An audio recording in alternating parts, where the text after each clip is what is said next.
Прыхаваныя каштоўнасці, беларускія іконы са сховішчаў. Добрый дзень, шановныя слухачы і гледачы. У гэтым выпуску мы пазнаёмімся з вами з вельмі цікавымі прадметамі. Гаворка пойдзе не пра абразы, а пра працэсійныя алтарыкі.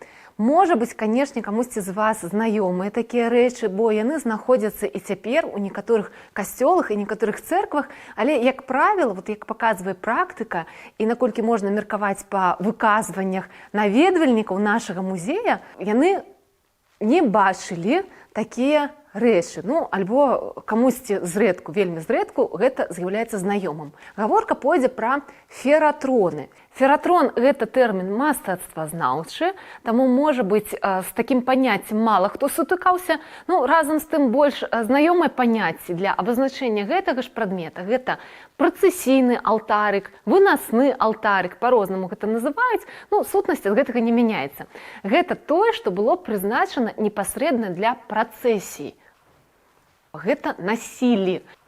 І гэтым тлумачыцца выгляд працэсійнага алтара. Адразу хочу сказаць, што падчас працэсій у праваслаўнай царкве, тое, што, я думаю, шмат каму таксама знаёма, выносілі харугвы. Дарэчы, у нашых зборах яны таксама ёсць. Але фератроны, гэта з'ява была выключна каталіцкая, першапачаткова. І фератроны знаходзіліся ў каталіцкіх касцёлах, і зараз яны працягваюць знаходзіцца і выкарыстоўваюцца падчас працэсій. А ў беларускіх касцёлах найбольш старыя фератроны, прынамсі тыя, якія я ведаю, і яны былі выяўлены падчас экспедыцый, гэта фератроны 18 стагоддзя. Больш ранне мне не сустракаліся, і хутчэй за ўсё іх у нашых касцёлах і сапраўды няма. Пад уплывам каталіцкай традыцыі фератроны у 18 стагоддзі пачынаюць даволі шырока выкарыстоўвацца і ў грэка-каталіцкай царкве. Уніяты таксама выкарыстоўвалі фератроны. Пры гэтым былі і харугвы ва уніяцкіх цэрквах, тое, што ўласціва менавіта для праваслаўнай традыцыі. Пасля таго, як была скасавана унія, шмат дзе захаваліся фератроны, працягнулі сваё знаходжанне ў цэрквах, якія ўжо сталі праваслаўнымі. І дзесьці іх па-ранейшаму выкарыстоўваюць падчас працэсій. Дзесьці яны проста як аздобы інтэр'ера. Фактычна гэта можна ўспрымаць як ківот з абразом. Ківот фактычна гэта рама у нейкім сэнсе. Не зусім рама, гэта звычайна спецыяльна аздобленая такая ніша пэўная альбо прастора для размяшчэння абраза. І такую ж функцыю дзесьці выконваюць фератроны. А дзесьці выкарыстоўваецца па сваім прамым прызначэнні. Перад намі зараз помнік, які паходзіць з царквы святых апосталаў Петра і Паўла ў горадзе Пружаны Брэсцкай вобласці. Пісаўся ён, ствараўся відавочна гэты фератрон у самым пачатку 19 стагоддзя. На той час гэта царква была уніяцкай.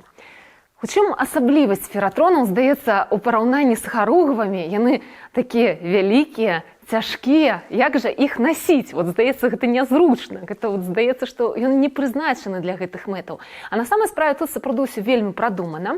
Мы з вами бачым, фактычна фератрон складаецца канструктыўна з двух частак. Адна з іх гэта столік, подыум яго можна назваць яшчэ. Фактычна столік са сталешніцай, 4 ножкі ён мае, невысокі такі.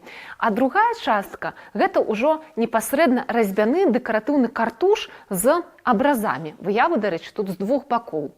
Гэта якраз непасрэдна і тлумачыцца тым, што абраз гэты, дакладней, сам прадмет фератрон прызначаны не для того, каб вісець на сцяне. Зразумела, што абразы, якія віселі на сцяне, альбо былі ў алтары размешчаны, канешне, выява была на адным баку. Паколькі гэты прадмет прызначаўся для нашэння падчас працэсій, то, адпаведна, можна было разгледзець і ўбачыць выяву з аднаго боку, з другога, і таму звычайна якраз выявы і размяшчаліся з двух бакоў. Часам былі і скульптуры. У фератронах гэта вельмі рэдкая з'ява. На жаль, у нашым музеі такога прыкладу няма. Там ужо проста на століку размяшчалася скульптура. У дадзеным выпадку мы з вами бачым даволі класічны прыклад. Разьбяны картуш і абразы з двух бакоў. Якім жа чынам насілі фератрон? Дык вось у гэтым століку мы з вами бачым адтуліны, яны скразныя, і гэта не проста так. Гэта не того, што хтосьці прапілаваў, пашкодзіў, і вось да нас патрапіў гэты прадмет у такім стане. Не, гэта якраз для таго, каб можна было прапусціць бэлькі. Прапускаліся 2 бэлькі наскрозь, ось так, і 4 чалавекі неслі фератрон. 2 спераду, 2 ззаду, бэлькі клаліся на плечы. Цікавая асаблівасць гэтай традыцыі ў тым, што насілі, як не дзіўна, дзяўчаты, ну, альбо жанчыны. Вось.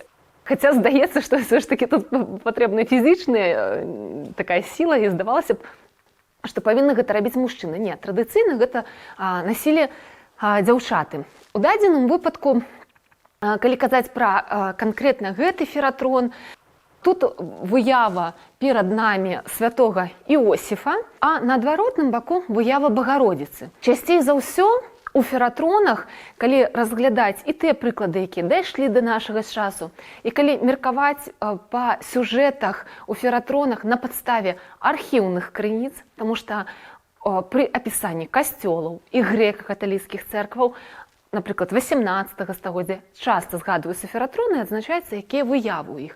Дык вось, часцей за ўсё на адным баку сапраўды была выява Божай Маці. Яна магла быць у рознай іканаграфіі, але гэта была менавіта багародзічная выява. А на другім баку даволі часта была выява альбо таго святога, у гонар якога асвечаны храм, дзе знаходзіцца фератрон, альбо у гонар таго святога, у гонар якога названа братства пры храме. Таму што, напрыклад, храм мог быць асвечаны, ну, вот у гонар святых Петра і Паўла, а братства магло за свайго небеснага апекуна мець святога Іосіфа. Вось, да прыкладу. Братства прымала удзел у працэсіях, і даволі часта фератроны выконваліся менавіта за сродкі братства. Братства ў складчыну, ну, вот, збірала сродкі ахвяравання і заказывала майстру фератрон. На гэтым фератроне ёсць дарчы надпіс. Ён з адваротнага боку, таму мы з вами давайте паглядзім на адваротны бок.